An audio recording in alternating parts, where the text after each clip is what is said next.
Hi students, welcome to Satyam science classes. आज हम लोग ट्रिग्नोमेट्री में पढ़ेंगे पूरक कोणों के त्रिकोणमितीय अनुपात के बारे में। इस टर्म को पढ़ने से पहले हम लोग सबसे पहले पूरक कोण के बारे में जानेंगे। तो आप लोग पूरक कोण के बारे में पहले से भी जानते हैं। यदि किन्हीं भी दो कोणों का योगफल 90 अंश हो तो उन्हें हम पूरक कोण कहते हैं।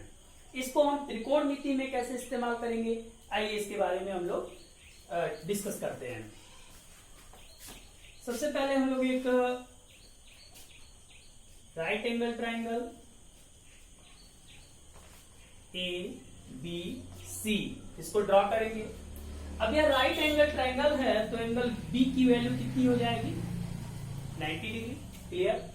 तो अगर ये 90 डिग्री हो गया और इन तीनों एंगल का सम 180 डिग्री है, इसका मतलब एंगल A और एंगल C, इन दोनों एंगल का सम कितना होगा, तो 90 डिग्री आएगा।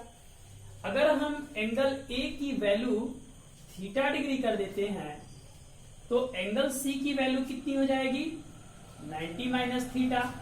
आप इसको ऐसे समझ सकते हैं कि angle A plus angle C की वैल्यू होगी 90 डिग्री। अब इसमें एंगल A की वैल्यू कितनी है, थीटा, तो एंगल C की वैल्यू कितनी हो जाएगी, तो एंगल C की वैल्यू हो जाएगी 90 माइनस थीटा। क्लियर है। अब हम लोग इसके ट्रिग्नोमेट्रिकल रेशियोज को देखते हैं इसी टर्म पे। तो आप सबसे पहले देखिए, अगर हम थीटा एंगल के रेस्पेक्ट में अगर हम ट्रिग्नोमेट्रिकल रेशियोज को लिखें तो क्या पाएंगे। तो आप जैसा कि जानते हैं कि थीटा एंगल है तो इससे जो एडजेसेंट साइड है उसको हम बेस बोलेंगे, तो ये हो गया हमारा बेस। थीटा एंगल के सामने जो साइड है वह कहलाएगा परपेंडिकुलर और AC यह कहलाएगा हाइपोटेनस। ठीक है। अब हम लोग इसको सॉल्व करेंगे। तो अगर हम इसका साइन थीटा निकालते हैं थीटा एंगल के रेस्पेक्ट में, थीटा एंगल के रेस्पेक्ट में साइन थीटा निकालते हैं, तो sine theta is equal to लंब बटा कर्ण, यानी परपेंडिकुलर अपॉन हाइपोटेनस। तो इसको हम लिख देंगे BC अपॉन AC लिख सकते हैं। क्लियर है, BC अपॉन AC। अगर हम cos थीटा की बात करें तो cos थीटा होता है आधार बटा कर्ण। तो आधार कौन है, AB, और कर्ण कौन है, AC है। अगर हम इसका टेंजेंट निकालते हैं तो ये क्या होता है, लंब बटा आधार, यानी BC अपॉन AB। अगर हम इसका कोटेंजेंट निकालते हैं तो ये होगा AB अपॉन BC।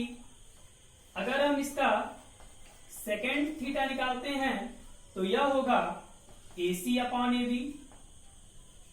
और इसका हम अगर कोसिकेंट निकालते हैं तो इसकी वैल्यू होगी AC अपॉन BC। क्लियर।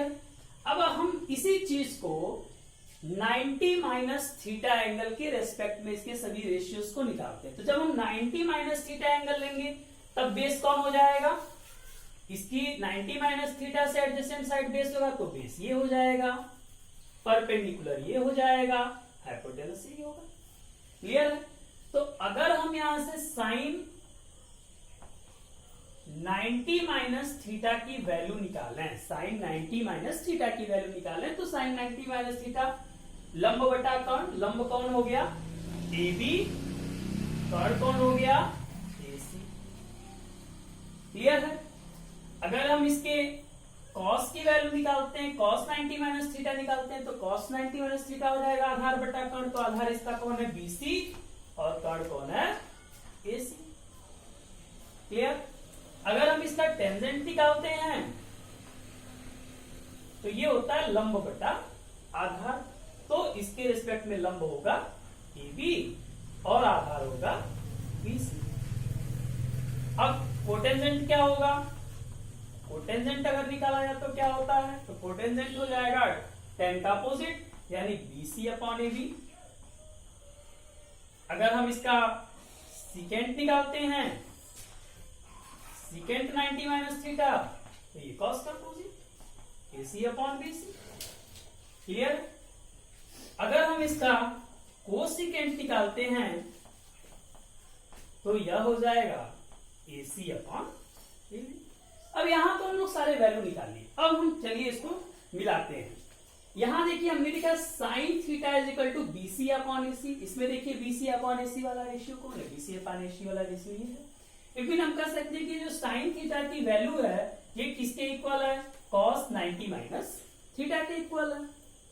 अब देखिए cos theta A B upon AC, तो ए बी अपॉन एसी कौन है, देखिए ए बी अपॉन एसी, तो हम क्या कर सकते हैं कि cos theta sine 90 minus theta के इक्वल हो रहा है।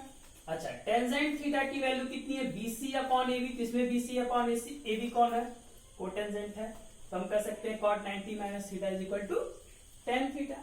कॉट थीटा की वैल्यू कितनी है, ए बी अपॉन बीसी, इधर किसके बराबर है, टेन 90 माइनस थीटा, ये वैल्यू इसकी हो गई।